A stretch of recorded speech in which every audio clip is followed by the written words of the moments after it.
My name is Jim Brown, and I was born February 17th, 1936. I grew up in St. Simons, Georgia. It was a good place to grow up in. I ended up going to Manhasset Secondary School, from middle school all the way up through high school. I played football and other sports when I was in grade school, but after I graduated from high school, I got accepted into Syracuse University. I continued to play sports, and at the end of my college career, was an All-American in both football and lacrosse. During my college career, I had a bunch of racism directed towards me because I was an African American. I had to work a lot harder than all the other players because of my skin color. But after a bunch of hard work, I ended up getting the starting running back position. As I was playing throughout the year, I gained the trust of both my fellow teammates and my coach. After I graduated from college, I got drafted by the Cleveland Browns in 1957. I had a fairly decent rookie year. I had 202 attempts, 942 yards, and 9 touchdowns.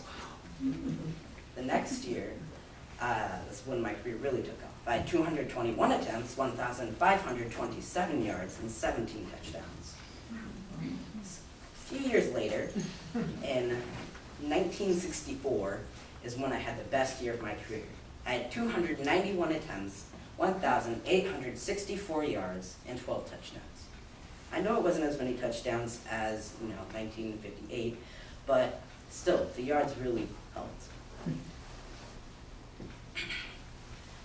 During the off season, I like to film movies because acting is what I really wanted to do with my life. But one time, I had to do a movie during the beginning of the football season, and the NFL started to charge me $100 a day. And right now it doesn't seem like a lot of money, but back then that was a fortune. So I ended up having to retire early at age 29.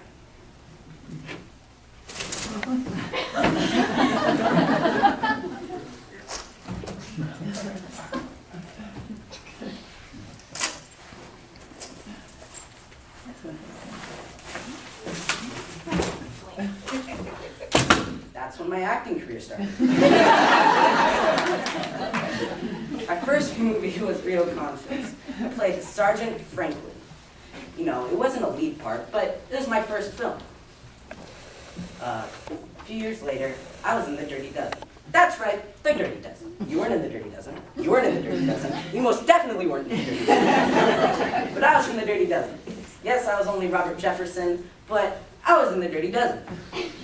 My first lead part, I was Rufo in Dark of the Sun. It was pretty good, but I still feel like my biggest lead I ever had was in 1968, I believe. I was Linebacker in 100 Rifles. I actually made a very big stand for civil rights during doing that movie because I ended up acting with one of the most famous white actresses, Raquel Welch. And so through that, I ended up becoming a very big civil rights person. And so for many reasons, during my college career, I had to overcome racism, as I told you. And, because usually you wouldn't see a black person being the star of a football team. It was the same thing during my pro career, but most definitely during my acting career. You would never ever see a black person performing on an award-winning film because it just wasn't what was happening back then. I really enjoyed what I did for the people. I wouldn't change a single thing about it, and I showed people that no matter what your race is or no matter what your setback is, that you can do whatever you want. And that was very important to me. And I'm 79 years old today. I don't do as much as I used to, but I still go and I give out speeches to people about civil rights. Even got in a little incident with Kobe Bryant. And I was very close friends with other athletes, like Muhammad Ali was a good friend of mine. And I really enjoyed what I did, and I really wouldn't change a single thing. Thank you for listening. Thank you.